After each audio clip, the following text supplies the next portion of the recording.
Today we're celebrating probably my favorite Marian feast. I have to admit, it happens to be my favorite. I love the story. First time I ever heard the story, I was in the Navy, and the Navy chaplain, who was a great guy, he had visited where this whole situation happened, and he came back, told us about it. It was the first time I ever heard this. And so let us talk about what today is all about. It is the feast of Our Lady of Guadalupe. Yes, from Mexico. Really kind of interesting, kind of a little side story I got a kick out of. Because you know that the Spanish-speaking countries here in the Americas are very nationalistic. They just happen to be that way. And it was the feast of Our Lady of Guadalupe, and I was talking to a man from Honduras who was helping to set up Mass and everything else. And I said, are we going to do anything about Our Lady of Guadalupe? And he went, that's Mexican. Oh, sorry. I'm sorry. Mary just appeared to Juan Diego in this powerful tilma, but I'm sorry if it's not Honduran. I just got a kick out of that. And the other side of the fence is that Our Lady of Guadalupe is the patroness of the Americas. Just as the Immaculate Conception is the patroness of the United States, Our Lady of Guadalupe is the patroness of the Americas. And that's an important thing to understand as well. So we talked a little bit about the story the other day with when we were looking at this was December 9th. We're looking at Juan Diego. Well, we're going to look at the story today. And what we're going to find is this great apparition of Mary to, as we talked the other day, the very humble Juan Diego, who tried to communicate to the bishop that he had seen Mary, and the bishop didn't believe him. It's actually not that unusual. I mean, it doesn't happen every day, but people do have these experiences, these very mystical experiences, and unfortunately, certain people dismiss them as psychosis. It's not. It might be.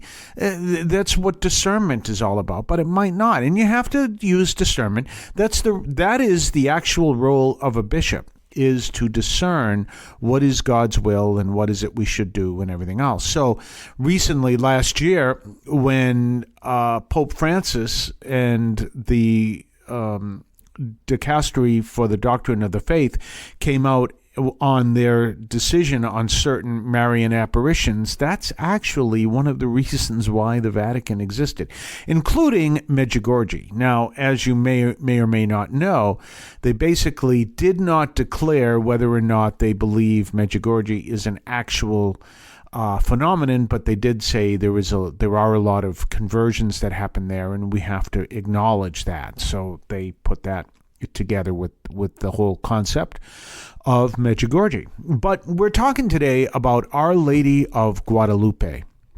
Now, you have to understand this took place back in the early days of Christianity in Mexico. And you also have to realize that this is not long after the fall of the Aztec Empire to the Spanish conquistadores. Now, we know the whole history, and we know all about they weren't necessarily the most nicest people in the world. That's really, really understating it. As a matter of fact, Bartolomeo de las Casas preached in the Americas, and it's believed that he wrote the Black Legends. I'll get to that in a minute. Preached in the Americas that the way people were handling, I forget the word he used, treating, that's the word I was looking for, treating the Native Americans in the Americas was very clearly mortal sin. Which is kind of interesting because, a lot of people only think of a certain set of sins as being mortal sins without thinking of the fact that mistreating people is a mortal sin. One of the fascinating things that really strikes me is that cyberbullying, which is a felony in Massachusetts if it causes great damage, is completely legal in other parts of the country. And that absolutely blows my mind. One state, I don't know if it's changed since I heard, it's Tennessee. Cyberbullying is perfectly legal. It is, by the way, a mortal sin to engage in cyberbullying. So don't. But in any case, we all know about the Spanish conquistadores, but we also realize that there is also the fact that the church also brought in a whole different message and a powerful message in light of that. And you had Juan Diego, who was very humble man of Aztec descendancy, who sees Mary appearing to him out in the field. Now, the place where she appeared once stood a temple to an Aztec god. So many people will tell you that the message that Mary was giving at that time is the days of the Aztecs are over. And this is an important consideration. The days of the Aztecs are over. And what we're talking about is their genocide. The Aztecs and the Mayans and the Incas used to sacrifice people, usually other tribes or whatever, to their gods. And it was in the vicinity of 1,000 per day. That's each the Aztecs and the Mayans. Well, think of that. That's 365,000 a year. That's 1 million every 3 years. So as you can see, this was a genocide. This was a horrible thing that they were doing because that's what they understood the way to worship their God. As you know, I am always fascinated by things that cultures do, even though those cultures never encountered each other. When we see people doing the same thing Americans do, well, that makes sense because there's so much media that is connected to the United States. Okay, there's nothing really major about that. But when you see these two cultures that have never, or even more than two cultures, never contacted each other, never had any contact, either because of geography or time or both. So the Middle East cultures that prior to the Romans putting a stop to it engaged in human sacrifice, and the Aztecs and the Mayans who lived long after the Roman Empire and engaged in human sacrifice. Why does that happen? It's absolutely fascinating. And they were sacrificing 1,000 people a day. The Mayans were, and the Aztecs were, and the Incas were.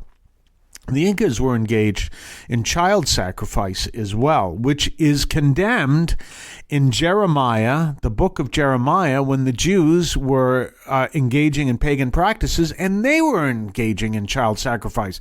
But obviously, the Jews that had turned away from God and the Incas never met each other. How does that happen? That's absolutely fascinating.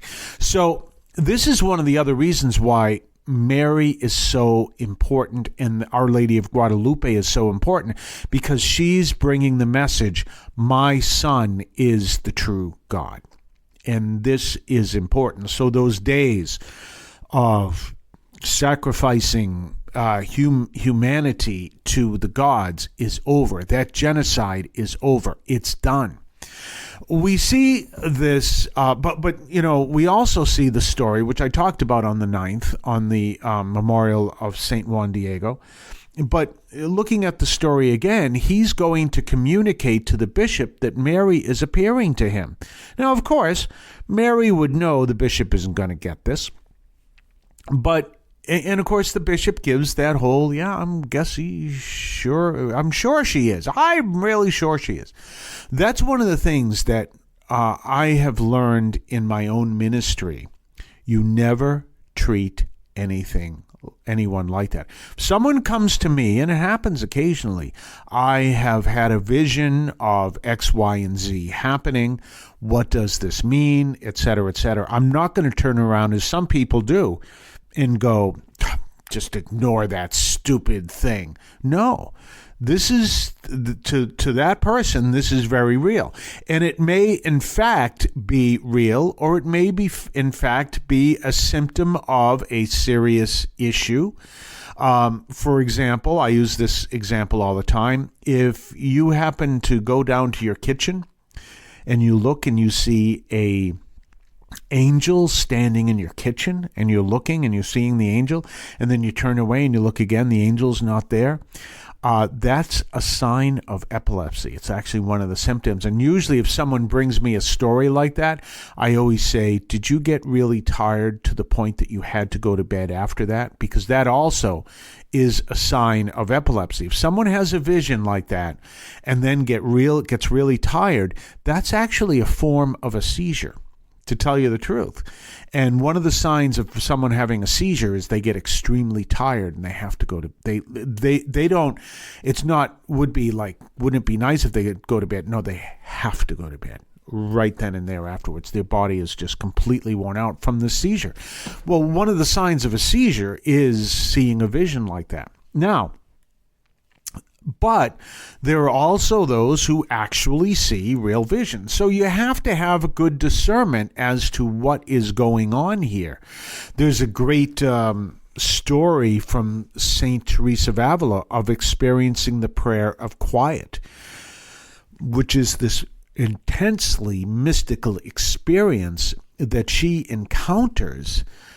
She experiences. It's real. And she talks about it in her book. Now, I know the case of someone who experienced something, had no idea how to describe it, went back, and he just by coincidence, a little while later, he happened to read the book, The Way of Perfection by St. Teresa of Avila, where she describes the prayer of quiet, and found her describing exactly what he went through that he couldn't describe. And he was fascinated because the book is 400 years old.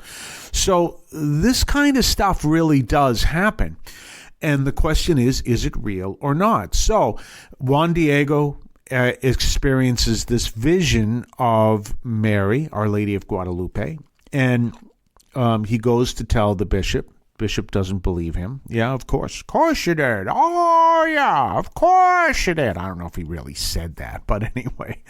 But as I talked about the other day, finally Mary gave him some flowers, some roses, which is a sign of Mary. Rose, when you talk about Mary, it's roses, which is a sign of Mary's presence. And they weren't blooming at that time of year, which is another sign that this is some kind of miraculous event. And he takes his tilma carrying the roses. He uses that to carry the roses. Now, I don't know, but I would assume the tilma has something to do not only with keeping them all together, but also dealing with the thorns. So, anyway, he carries the roses over to the bishop's residence. And as I said the other day, there is, whether he tripped or he just opened his tilma, whatever the case may be, the story I first heard is he tripped. And now he's all upset because Mary had arranged the roses in a certain way. He tripped, and his tilma obviously falls, and the roses fall. And he trips, so he's on the ground. And when he goes to get himself up, he sees the bishop and the priest who are with him all in prayer. And he's like, what's this? And then he sees his tilma and sees that image that is Our Lady of Guadalupe on the tilma. And it is a intense image. It's a very defined image, and it's a miraculous image. If you want to take the miraculous out of it just for a second, same thing with Our Lady Aparecida out of Brazil, meaning, okay, I don't know where this came from. You're telling me it's a miracle, fine. What I'm trying to get is if you don't accept that it's a miracle, who did it? And no one knows. There is no origin. There is no painter. There's no origin of this tilma.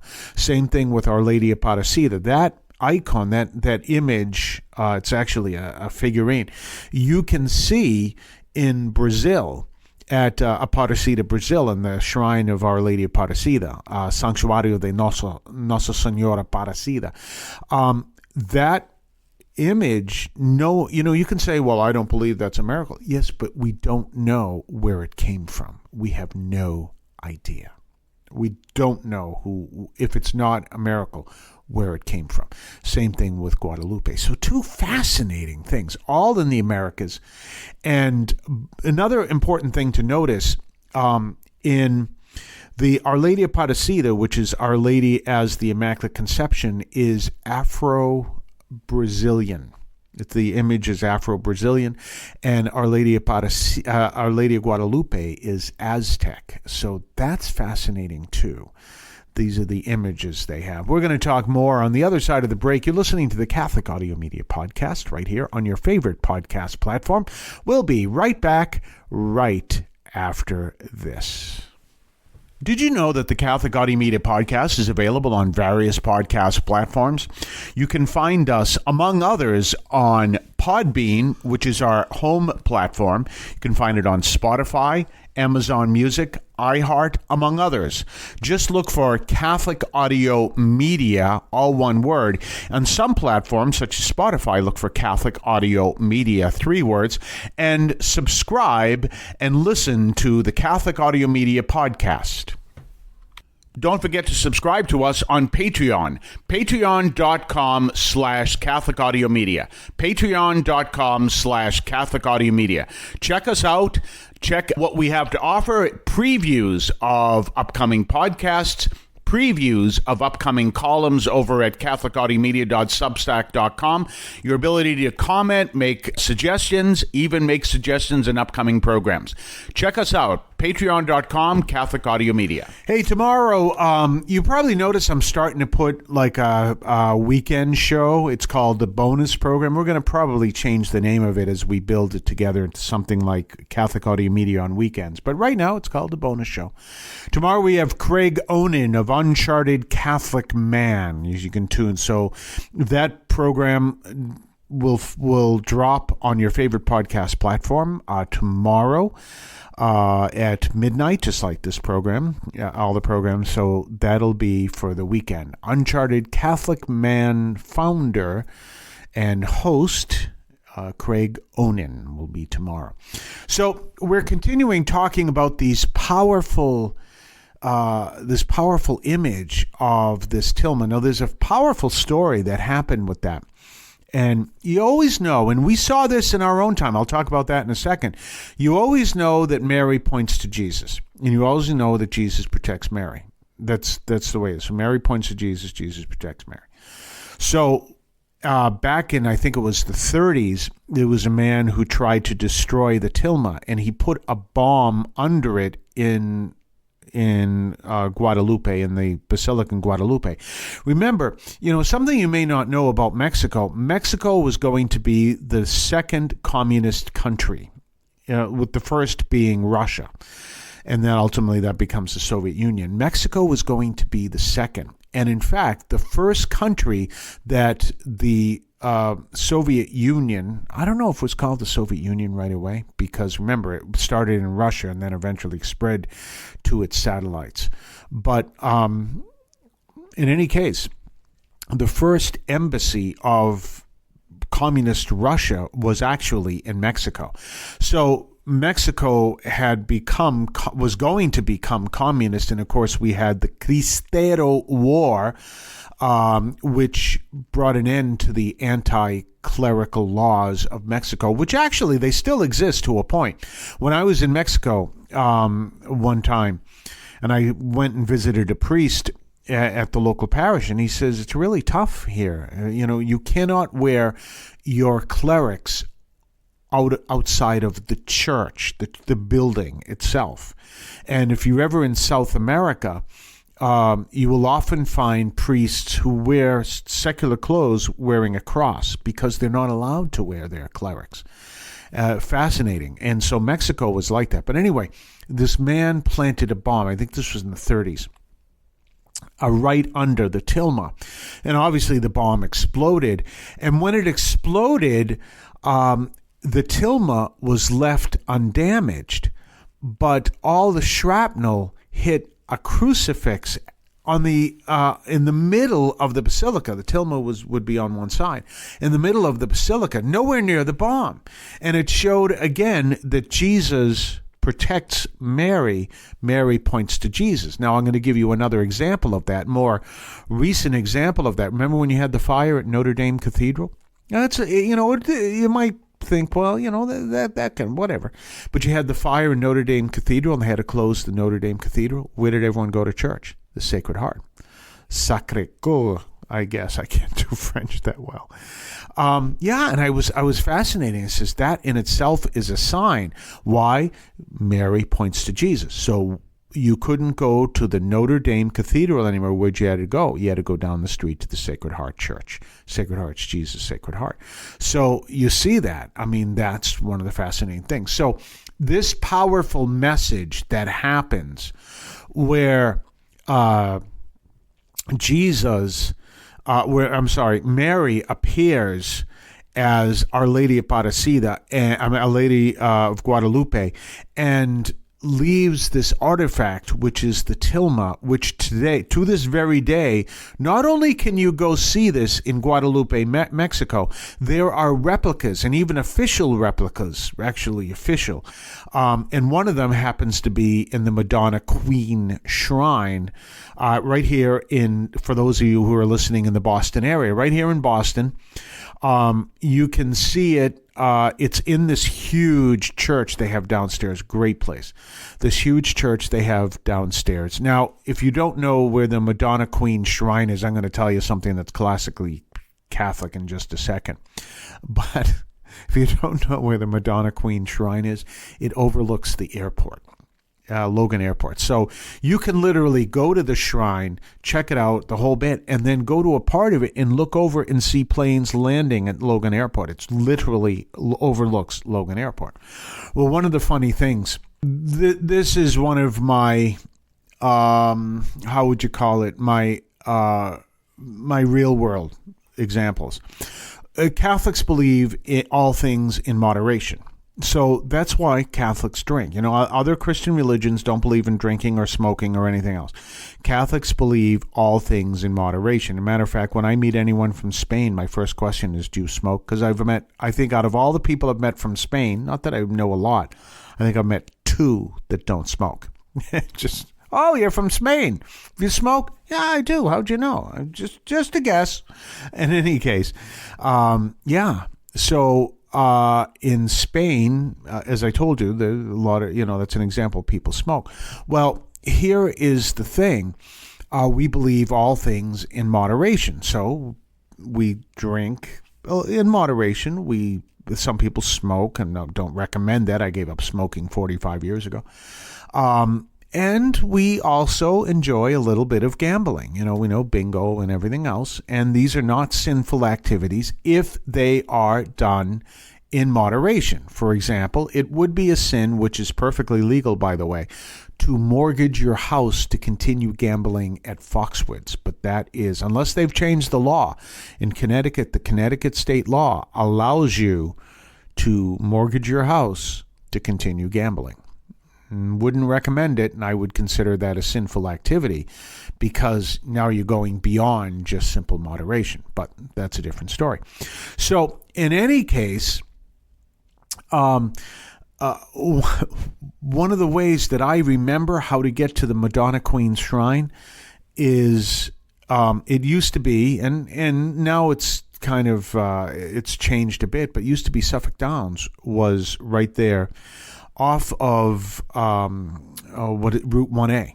It's Route 1A that comes out of the airport and everything else. And that's what I'd say. Well, we're Catholic and we believe in all things in moderation, so take a right at Suffolk Downs, which is the horse track. And that's what I was saying. I said, that's how you can remember. I mean, what the heck? That's how we can remember. Because I could never remember which turn, then finally figured out it was Suffolk Downs. So you take a right there and you go up to the Madonna Queen Shrine, which if you haven't been there and you live in the Boston area, you need to go there. And if you go there during Christmas time, you'll see a diorama. It's the only time you can see it of the time of Nazareth and Bethlehem and all that. It's absolutely gorgeous. Go check that out. But you can only see it at this time. It's a moving diorama. So anyway, we're looking at this powerful message of Our Lady of Guadalupe. she is the patroness of the Americas, as I said, and that's all the Americas. That's from Canada to Argentina. And so that whole idea where, the Honduran says she's Mexican, that doesn't really apply, because she is the patroness of all the Americas. And it's just a powerful story. And the fact that you have a artifact of this exact event to this day. And by the way, the artifact hasn't decayed. That's another thing, too. You might see a carpet or something, or some kind of cloth. You can go to the Museum of Fine Arts, but at times it seems to wear. No, didn't happen. Of course, now it's sealed, but it's fascinating. All this stuff, and this is real, to give you the sign that Christ is alive, and Mary pointing to her son, to this early stages of the Catholic Church in Mexico following the intense genocide that happened under the Aztecs and the Mayans in worshiping their gods and sacrificing people to their gods. Remember, one of the first lessons that Abraham learned from God himself with Isaac was God's people do not sacrifice humans. Very important. And that was one of the powerful things that happened there. We're going to talk right after this. You're listening to the Catholic Audio Media Podcast. Are you looking for guidance on how to live a purposeful and transformed life? Look no further than Romans 12, a chapter in the New Testament that offers practical wisdom for believers. Romans 12 begins with a powerful call to offer our bodies as living sacrifices to God, urging us to renew our minds and align them with His will. This chapter highlights the importance of humility, using our gifts for the benefit of others, and exercising genuine love. It teaches us to be diligent in serving the Lord, rejoicing in hope, persevering in tribulation, and being devoted to prayer. But it doesn't stop there. Romans 12 also teaches us to live in harmony with others, extending kindness and hospitality even to our enemies. It urges us to overcome evil with good and leave vengeance to God. So if you're seeking guidance on how to live a life of love, humility, and service, dive into Romans 12. Let its practical wisdom transform your life.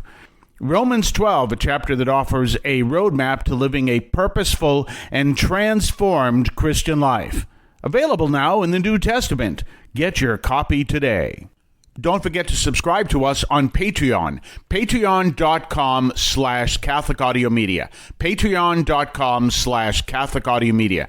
Check us out.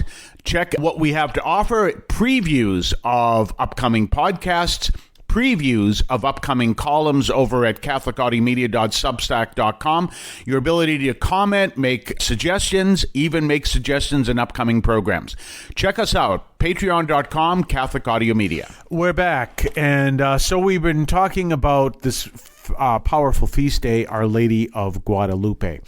Remember, on Saturday, which is tomorrow, another bonus program drops, and this is going to be an interview with Craig Onan, who is one of the founders of the Uncharted Catholic Man podcast. And what that's all about is a man who's trying to live Catholic teaching as a married man, and finds, and talks about just the real world stuff. It's not really what we would call, no, it's not at all what we would call Pollyanna. Ever since I came to know Jesus, life's been all kinds of wonderful. No, he's saying this is the real world. And he's talking about how to live a Catholic marriage amidst the struggles, and discovering that, in fact, none of us are, in fact, perfect. I know you think you are. I know you. But you're not. No, I'm just kidding. But, so definitely check that out. That's coming up tomorrow on our weekly bonus programs. I'm calling them bonus programs. In case I miss a program, next, well, it was a bonus anyway, but I'm trying to get one for every week. So that's coming up tomorrow. And then on Monday, we look at the readings from the third week of Advent, which is no longer Isaiah. We're going to be all over everything there. Have yourself a blessed day, and we will see you then. The Catholic teaching in this podcast is reflected and presented as accurately as possible. The opinions expressed are those of the participants and do not necessarily reflect those of the Archdiocese of Boston or any other institution.